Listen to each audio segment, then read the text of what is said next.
It was just a few months before my 40th birthday that I decided that I wanted something living in my home other than a houseplant. I don't actually know when the dream began to form in my subconscious, but for years I had dreamed of having a chocolate Labrador. And I wanted to name him Max. Now, this congregation, more than any that I've served, will appreciate that that name comes from the congressman that I interned for one summer, and I don't think he still knows that to this day. But I just liked the name, and I liked the congressman pretty well too. So it was a February day, actually it was Super Bowl Sunday. I made the decision that it was time to get a chocolate Labrador retriever named Max. I began Googling puppy litters on my laptop, and I found that just a few days prior, there had been a litter of puppies born outside of Tampa. They would be available for pickup the week of Palm Sunday. Now, if you think about this, the week between Palm Sunday and Easter is about one of the busiest weeks in a pastor's life as we go through Holy Week. So I called the family and I asked if I could wait a week and pick up a chocolate Labrador retriever on Holy Monday, the day after Easter. They gladly agreed. And so it was decided that I would finally have something living in my home other than a houseplant. The morning after Easter, I picked up two friends and we set off to Plant City, Florida, home of the Strawberry Festival. We got home about 4 that afternoon. My friends left and I remember looking at Max and literally saying aloud, "What do we do now?" I grew up with dogs, but I had never owned one myself. The staff and the leadership of my church were great as I figured out a new routine and a new life.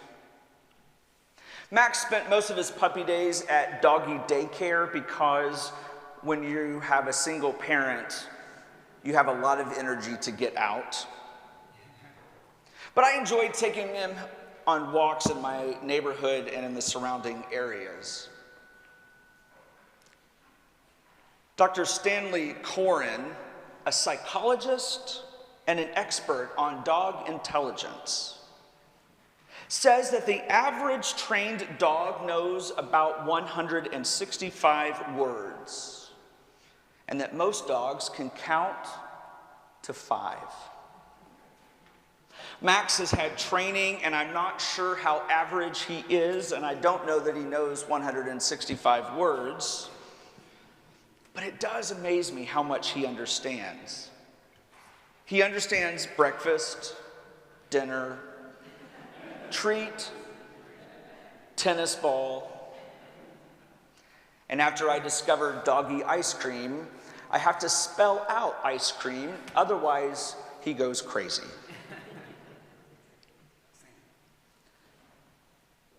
But that's what I began to notice in his early puppy days,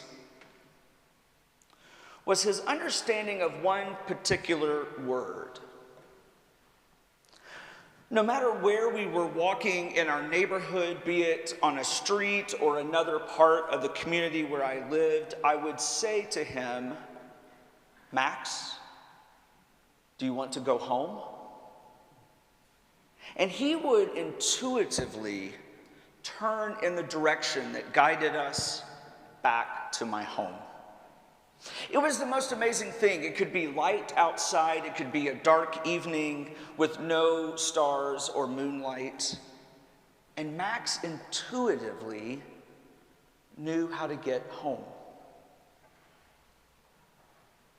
But then I had to test this theory by then living in Texas over the last year and now here in the Bethesda area. I walked Max across the street from my apartment in this wonderful park and have actually made a group of friends doing that. And I can say to Max, "Do you want to go home?" And he intuitively knows exactly where to go. On this All Saints Sunday, I believe that is a perfect image as we think about those who have gone before us. Because I believe that those words are what we hear at the end of our lives.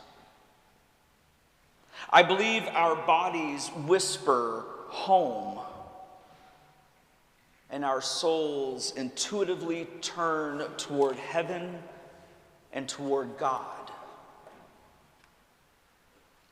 It would be magical if it were not so deeply mystical and spiritual. You see, the God who created each of us is the same God who calls us back to God's self when we depart this earthly coil. And yes, there are those of us who are left to grieve and to pick up the pieces after a death. And we are the ones to ask questions like, why? And I believe that God understands that. But more deeply, we are the ones who can witness to their faithful lives. We are the ones who can say, "I was there when they whispered home. And I think I saw God welcome them with open arms." I'm not sure that there's any more precious or painful gift that we receive as we walk this journey than to walk someone from this life to the next through that thin veil between heaven and earth. I have walked it countless times, and it's one of the reasons I love being a pastor.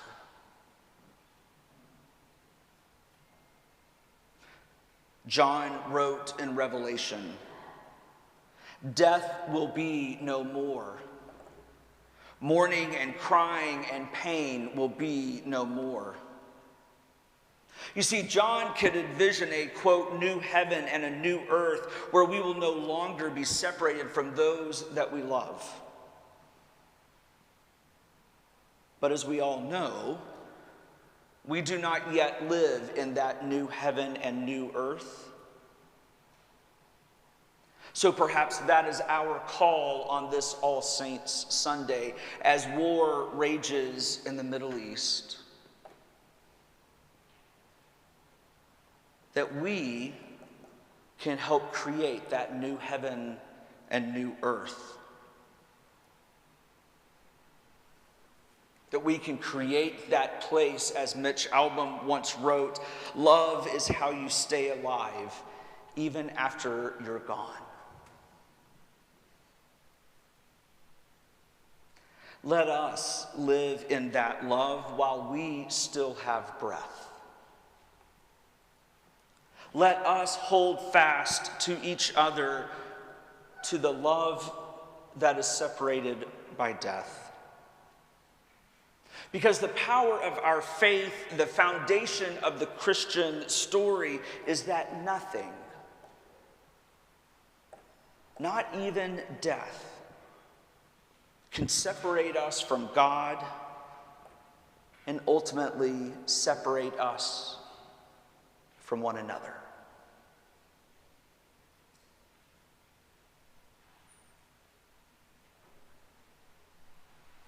I'm not sure how well trained Max is, but his soul intuitively knows where home is. And may we find ourselves tuned into the intuition that when our time on this earth comes to an end, we will hear God say, "Let's go home."